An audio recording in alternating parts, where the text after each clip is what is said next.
हम कार्यपालिका के बारे में पढ़ रहे थे। कार्यपालिका के जो आर्टिकल जो है तो उसमें राष्ट्रपति इंक्लूड हैं, उपराष्ट्रपति, सांसद, प्रधानमंत्री की बातें को बताया गया है। तो इससे पहले हमने आर्टिकल जो है तो 73 तक, एक से लेकर आर्टिकल 1 से लेकर 73 तक देख लिया था। आज हम देखने जा रहे हैं आर्टिकल 74 से लेकर 88 तक। इसमें अपन देखेंगे कि इन आर्टिकलों में क्या बातें कही गई हैं, किन बातों को एग्जाम देते समय ध्यान रखना है, और निश्चित ही ये कार्यपालिका से संबंधित है और कार्यपालिका के अंतर्गत ही प्रधानमंत्री, राष्ट्रपति, उपराष्ट्रपति मेनली मतलब महत्वपूर्ण जो है तो पद आते हैं। तो निश्चित ही इनसे जो है तो क्वेश्चन बनते हैं। तो उससे पहले मैंने आपको राष्ट्रपति के बारे में, उपराष्ट्रपति के बारे में बताया था कि इनकी योग्यता क्या होती है उस पद के लिए, इनकी नियुक्ति क्यों की जाती है, इनके कार्य क्या होते हैं, और विभिन्न चीजों को मैंने बताया था कि राष्ट्रपति की शक्तियां क्या होती हैं। इसी क्रम के आगे हम जो है तो जब प्रधानमंत्री का आएगा आर्टिकल का उल्लेख तो फिर प्रधानमंत्री को अपन देखेंगे। आज हम देखते हैं आर्टिकल 74 से कि आर्टिकल 74 में क्या लिखा है, आर्टिकल 74 क्या कहता है। दोस्तों, आर्टिकल 74 कहता है कि सहायता सलाह मंत्री परिषद होगी। इट मीन्स कि राष्ट्रपति के सलाह के लिए, राष्ट्रपति की सहायता के लिए जो है तो एक मंत्री परिषद होगी। मंत्री परिषद मीन्स प्रधानमंत्री जो है तो मंत्री, जैसे कि मंत्रियों का मुख्य प्रधान होता है, जैसे कि मंत्री होते हैं, उसी प्रकार एक मंत्री परिषद भी होगी जिनमें जो है तो कुछ लोगों को मनोनीत करके रखा जाता है जो प्रत्यक्ष निर्वाचित नहीं होते हैं, लेकिन उनको नियुक्त किया जाता है। तो कुछ नियुक्त होंगे, कुछ जो है तो प्रत्यक्ष निर्वाचित होंगे। तो राष्ट्रपति की सहायता के लिए जो है तो मंत्री परिषद होगा। और सहायता और सलाह, कभी कभी क्या होता है कि राष्ट्रपति को कुछ चीजों को किसी चीजों पर निर्णय लेना पड़ता है जो कि राष्ट्रपति अकेले उन चीजों पर निर्णय नहीं ले सकता है। कई दफा बड़े बड़े मुद्दे आ जाते हैं तो राष्ट्रपति क्या करता है कि मंत्री परिषद से सलाह लेकर, सहायता लेकर फिर उस निर्णय पर अपना मत देता है। ठीक, तो अपन ने देख लिया आर्टिकल 74। अब देखते हैं आर्टिकल 75। आर्टिकल 75 कहता है कि मंत्रियों की नियुक्ति और उनके जो है तो पद, कार्य और जो भी योग्यता होती है।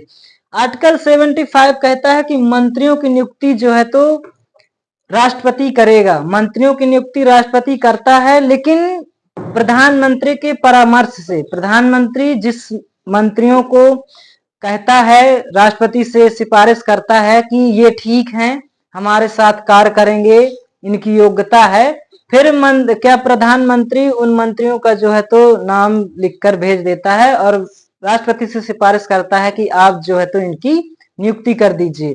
इसमें क्या होता है कि जितने भी मंत्री होते हैं वो राष्ट्रपति के जो है तो राष्ट्रपति के निर्देशानुसार काम करते हैं और उन्हीं पर निर्भर करते हैं। राष्ट्रपति यदि चाहे तो उन मंत्रियों को बर्खास्त भी कर सकता है, और राष्ट्रपति ही उन मंत्रियों का वेतन भत्ता सभी चीजों को जो है तो लागू करता है। तो आर्टिकल 75 में ये चीजें बताई गई हैं। उसी प्रकार जो है तो आर्टिकल 76 जो कहता है कि भारत के महान्यायवादी, जिन्हें अंग्रेजी में जो तो दोस्तों अटॉर्नी जनरल कहते हैं, उनके पद के बारे में, उनकी नियुक्ति के बारे में जो है तो बताया गया है। आर्टिकल 76 जो है तो कह रहा है कि भारत का एक महान्यायवादी होगा। महान्यायवादी जो कि सुप्रीम कोर्ट के समकक्ष, जो सुप्रीम कोर्ट का मुख्य न्यायाधीश होता है, उसके समकक्ष उसकी योग्यता होती है, उसको कानून के बारे में जानकारी होती है। ये कहता है कि महान्यायवादी की नियुक्ति राष्ट्रपति करेगा और इसके पद की जो योग्यता है वो निर्धारित करेगा। नियुक्ति, वेतन भत्ते जो है तो सभी चीजों को जो है तो राष्ट्रपति देखता है, करता है।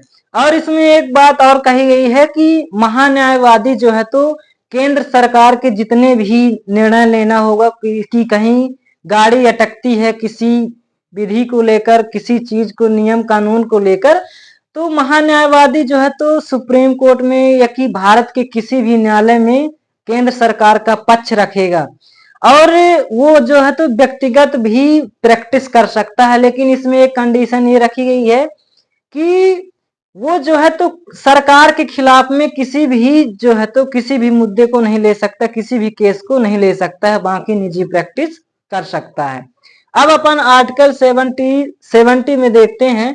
आर्टिकल 77 में कहा गया कि भारत सरकार कार्य संचालन और मंत्रियों के कार्य बंटवारे। इसमें कहा गया है कि भारत सरकार के कार्य कैसे होंगे, बताया गया है कार्य का बंटवारा, कार्य किन किन मंत्रियों को, कितने मंत्री होंगे, कार्य कौन से मंत्री कौन काम करेगा। इसमें 77 में जो है तो भारत सरकार के कार्य संचालन से संबंधित बातें की गई हैं और मंत्रियों के कार्य को बांटा गया है। जैसे वित्त मंत्री बनाया जाता है, गृह मंत्री बनाया जाता है, रक्षा मंत्री बनाया जाता है, और फिर उनके कार्यों का बंटवारा भी कर दिया जाता है कि भाई रक्षा मंत्री जो है तो रक्षा का देखेगा, वित्त मंत्री है जो तो पैसों से संबंधित चीजों को देखेगा, गृह मंत्री है जो तो और वो गृह मंत्रालय के जो अंतर्गत आते हैं, जैसे कार्मिक मंत्रालय, इन सब चीजों को देखेगा। और आगे अपन देखें यदि कि आर्टिकल 78 क्या कहता है, तो आर्टिकल 78 कहता है कि राष्ट्रपति को जानकारी देने का प्रधानमंत्री का दायित्व। इट मीन्स कि प्रधानमंत्री जो भी कार्य करेगा, जो भी कार्य करने की सोचेगा, जो भी कार्य करेगा, उसकी जानकारी जो है तो राष्ट्रपति को देगा। और राष्ट्रपति को यह अधिकार भी है कि राष्ट्रपति जो है तो प्रधानमंत्री से किसी भी मुद्दे पर किसी भी चीज की जानकारी किसी भी समय मंगा सकता है। लेकिन पहले से ही दायित्व दे दिया गया है प्रधानमंत्री को कि आप जो है तो जो प्रतिक्रिया क्रिया नियम कानून बना रहे हैं, जो भी चीजें कर रहे हैं, वो राष्ट्रपति को आप बताते जाइए। तो बस इतना ही आर्टिकल 78 कह रहा है। आर्टिकल 79 के बारे में देखें यदि, तो आर्टिकल 79 कहता है कि संसद का गठन, ये बता रहा है कि संसद का गठन किस प्रकार होगा। इसमें जो है तो दो प्रकार से राज्यसभा और लोकसभा, ये दोनों सभाएं जो है तो मिलकर जो है तो संसद का गठन करते हैं। और संसद फिर इसी प्रकार इसमें आगे जो है तो अपन देखेंगे, लेकिन इससे पहले अपन देख लेते हैं आर्टिकल 80। आर्टिकल 80 में जो है तो बात की गई है राज्यसभा की संरचना।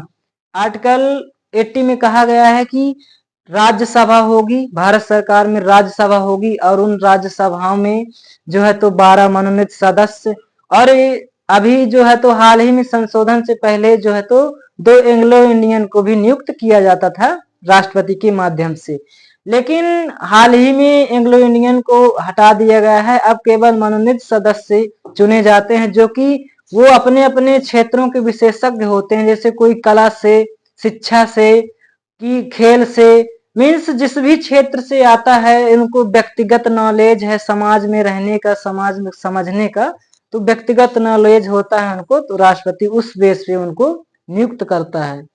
अपन अगर आगे देखें कि आर्टिकल 81 में, आर्टिकल 81 में 81 में लोकसभा की संरचना दी गई है जो कि मेन है। यहाँ से जो है तो क्वेश्चन बनते हैं। आर्टिकल 81 में कहा गया है कि सांसद होंगे, सांसद कितने होंगे ये बताया गया है। सांसद दोस्तों बता दूं कि सांसदों की सीटों की जो संख्या है अपने भारत में 550, मेनली 550 हैं, लेकिन उनमें से 5 सीटें जो हैं तो काट दी जाती हैं मनोनीत करने के लिए, और उनमें से भी 2 सीटें काट दी जाती थी एंग्लो इंडियन के लिए, लेकिन हाल ही में अब संशोधन करके वो चीजें हटा दी गई हैं। इसीलिए अब जो है तो 545 सीटों पर चुनाव किया जाएगा। पहले क्या होता था, 543 सीटों पर ही चुनाव हुआ करता था। इसमें और ये भी चीजें बताई गई हैं कि यदि सांसद का कोई सदस्य बनता है तो उसकी योग्यता क्या होगी। जैसे कि यदि सांसद कोई बनना चाहता है तो उसकी योग्यता 25 साल होगी, 25 साल की आयु पूर्ण कर चुका हो, और पागल दिवालिया घोषित न किया गया हो, और किसी भी अपराध में ऐसे लिप्त ना रहा हो जिसमें 2 साल से ज्यादा की सजा मिली हो। तो इस प्रकार की विभिन्न चीजों की योग्यताएं जो है तो दिया गया है कि भारत का नागरिक हो। उसी प्रकार एक चीज और बताई गई है कि जैसे कि मैं पूर्व में बताया हूं कि 2 सदन होते हैं, एक राज्यसभा और एक लोकसभा। तो मैंने बताया कि लोकसभा में सीटें जो है तो 545, 550। उसी प्रकार राज्यसभा में सीटें जो है तो 250 होती हैं, लेकिन उन सीटों में से जो है तो उन सीटों में से भी जो 250 सीटें हैं उनमें भी जो है तो कुछ मनोनीत किए जाते हैं, इसीलिए प्रत्यक्ष निर्वाचन जो है तो 245 सीटों में ही होता है। 245, 240 ऐसे कुछ कुछ सीटों को आरक्षित कर दिया गया है, ताकि जो जिस भी क्षेत्र में विशेषज्ञ है उनको जो है तो डायरेक्ट लाया जा सके। क्योंकि कई दफा हो जाता है कि वो योग्यता रखते हैं, पढ़े लिखे हैं हर एक चीज, लेकिन जनता उनको नहीं चुनती है, या कि उनके ऊपर एक दबाव बना रहता है कि यदि चुनाव हार गए तो कुछ भी चीजें, इसीलिए जो है तो उनको चुन लिया जाता है।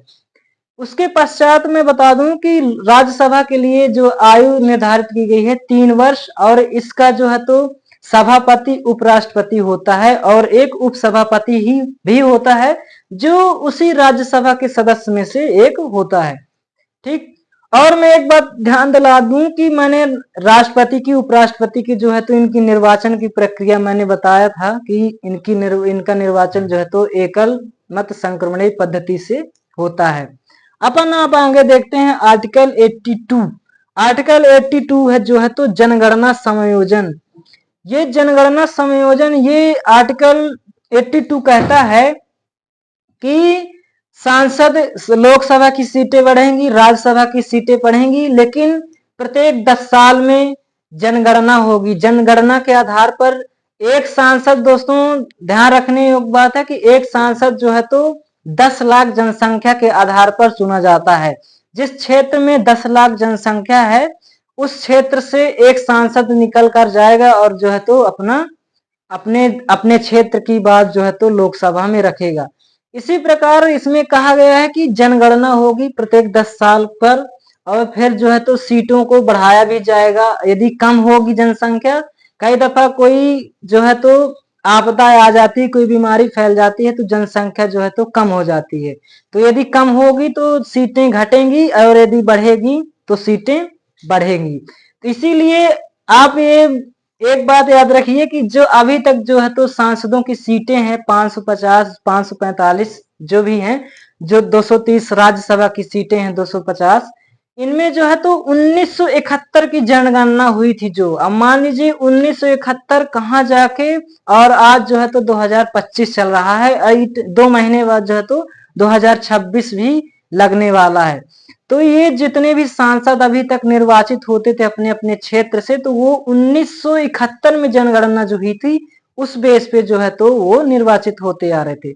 अब इसमें संशोधन करके ये संशोधन किया गया है कि अब जो है तो 2001 की जनगणना के आधार पर अब जो है तो जनगणना होगी।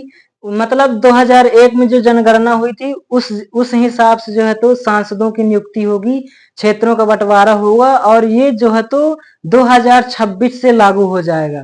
ठीक, 2026 से लागू हो जाएगा, जिस बेस पे क्या है तो संभावना जताई जा रही है कि सांसदों की सीटें जो है तो 700 हो जाएंगी, लगभग 700 हो जाएंगी, और इसमें राज्यसभा में भी कुछ सीटें बढ़ने की संभावना है। ठीक, अब अपन देख लेते हैं आर्टिकल 83। आर्टिकल 83 कहता है कि संसद के सदनों की अवधि।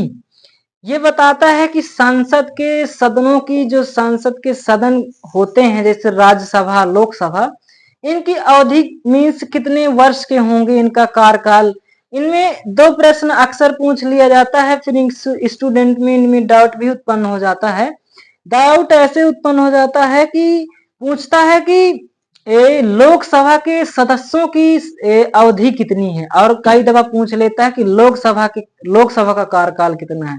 जैसे पूछ लेता है कि राज्यसभा का कार्यकाल कितने साल का रहता है, और पूछ लेता है कि राज्यसभा के सदस्यों का कार्यकाल कितने साल का रहता है। तो दोस्तों जो है तो लोकसभा के सदस्यों का कार्यकाल 5 वर्ष निर्धारित किया गया है। 5 वर्ष के बाद जो है तो लोकसभा में जो सांसद होते हैं, जो मंत्री होता है, जो प्रधानमंत्री होता है, उनका विघटन हो जाता है।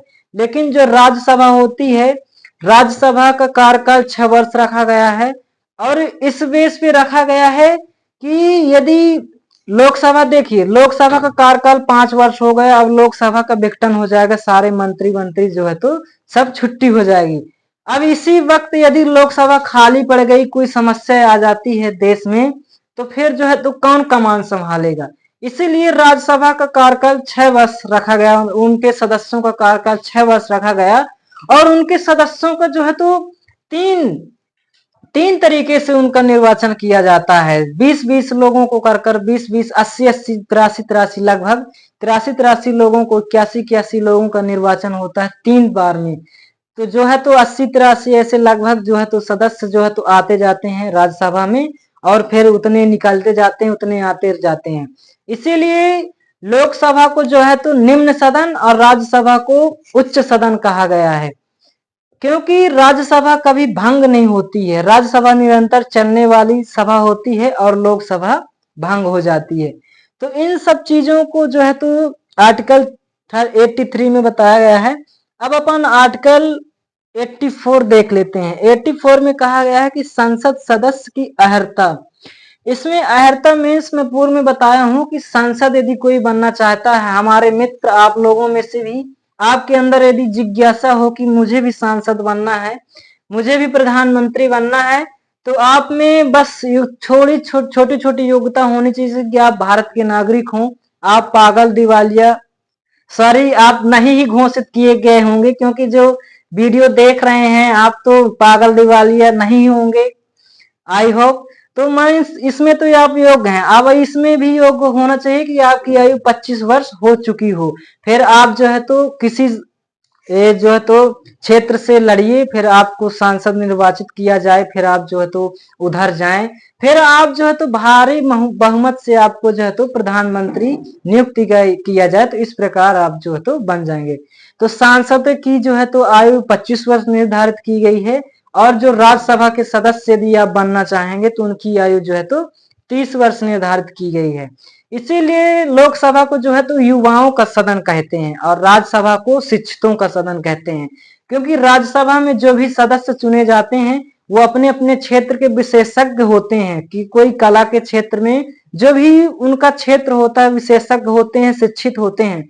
लेकिन लोकसभा में शिक्षा से कोई ऐसी बात नहीं कही गई है, बस जो भी अहर्ताएं हैं उनको पूर्ण करे वो, बस। ठीक, तो ये जो है तो आर्टिकल 48 में ये बात, 84 में ये बात कही गई है। अब हम आप देखते हैं आर्टिकल 85 में। आर्टिकल 85 में कहा गया है कि आहूत और सत्रावसान।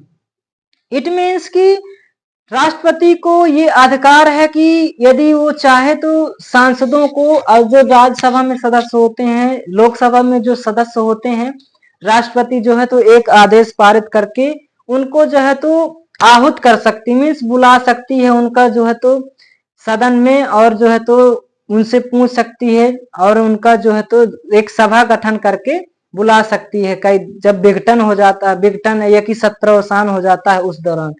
आहूत करना का सीधा तात्पर्य है बुलाना, और सत्रावसान का सीधा तात्पर्य है कि विघटित कर देना। इस मीन्स कि वो समाप्त हो गया। सत्रावसान मतलब उसका जो है तो उठ जाता है, जब कार्य जो जो सांसदों की जो है तो उनका वो 3 बार वो लगती है, बैठक लगती है। एक जो है तो वित्त के लिए एक मौसमी होती है और एक होती है, और जो है तो 3 बार बैठकें होती हैं। और उन बैठकों को दौरान जो वार्तालाप होती हैं, जो चीजें प्रक्रिया होती हैं, जो नियम कानून बनाने होते हैं, उसके पश्चात उनका जो है तो सत्रावसान कर दिया जाता है। फिर वो बीच में छुट्टी लेकर, मीन्स छुट्टी दे दी जाती है, फिर वो अपने पुनः अपने अपने क्षेत्र में आ जाते हैं और वो कार्य करने लगते हैं।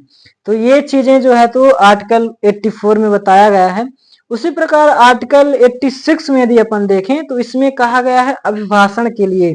अभिभाषण बताया गया है राष्ट्रपति के लिए। राष्ट्रपति जो है तो राज्यसभा या लोकसभा में आ सकता है, उसको भाषण देने का अधिकार है, संबोधित कर सकता है सदस्यों को। और आर्टिकल 87 में विशेष अभिभाषण का, यदि राष्ट्रपति को लगता है कि मुझे कुछ विशेष चीजों को बताना है, सांसदों को संबोधित करना है, तो फिर वो आर्टिकल 87 का प्रयोग करके अपना जो है तो विशेष अभिभाषण दे सकता है। उसी प्रकार आर्टिकल 88 में अटॉर्नी जनरल और मंत्रियों से संबंधित बात कही गई है। अटॉर्नी जनरल जो भारत का महान न्यायवादी होता है, उसको अधिकार होते हैं पूर्णतः सदस्यों की तरह कुछ कुछ चीजें छोड़कर अपवाद जो हो जाते हैं, बाकी उसको ये प्राप्त होता है कि वो किसी भी सदन में जाके, चाहे राज्यसभा में, लोकसभा में बोल सकता है, अपनी बात को रख सकता है, कार्यवाहियों में भाग ले सकता है, और उसको ये प्राप्त होता है कि सदन में भाग ले सकता है। वही बताया मैं कि राज्यसभा हो या लोकसभा हो। और उसी प्रकार मंत्रियों के बारे में भी आर्टिकल 88 में चर्चा की गई है। तो दोस्तों, आई होप आप सब लोगों को अच्छा लगा होगा और ये समझ में आया होगा कि कौन सा आर्टिकल जो है तो कितना इंपॉर्टेंट। आर्टिकल 88 बता रहा था मैं अटॉर्नी जनरल की, लेकिन इनमें देखिए हर एक उनमें से नहीं पूछ लेता एग्जामिनेशन में, कुछ कुछ एकदम अनुच्छेद निकाल के पूछता है। जैसे इस इतने सारे में यदि अपन लेके चले कि एकदम बहुत ही महत्वपूर्ण कौन सा है, बहुत ही संभावना उससे पूछने की, तो आर्टिकल 79, आर्टिकल 80 और आर्टिकल 81। इसमें आर्टिकल जैसे आर्टिकल 79 में कहा गया है कि संसद का गठन, इससे क्वेश्चन पूछ सकता है कि संसद का गठन कैसे होता है। पूछ सकता है आर्टिकल 80 का प्रयोग करके कि राज्यसभा की संरचना कैसे निर्धारित होती है, कैसे बनती है। पूछ सकता है कि आर्टिकल 81 का प्रयोग करके कि लोकसभा की संरचना कैसी होती है, लोकसभा की सीटें कितनी होती हैं, राज्यसभा की सीटें कितनी होती हैं। तो इन सब इतने सारे आर्टिकलों में यदि अपन मेनली ढूंढें तो ये 3 आर्टिकल 79, 80, 81 प्रमुखता है। तो आई होप आप जो है तो इन बातों को समझे होंगे, अच्छा लगा होगा। अब आपको अच्छा लगा हो तो कमेंट में बताइएगा कि कैसा वीडियो लगा, कमेंट और लाइक शेयर सब्सक्राइब करिएगा और अपनी प्रतिक्रिया जरूर दिया करिए कि हम आपके अकॉर्डिंग बन पा रहे हैं, आपको समझ में आ रहा है कि नहीं। तो आज के लिए इतना ही। जय हिंद, धन्यवाद।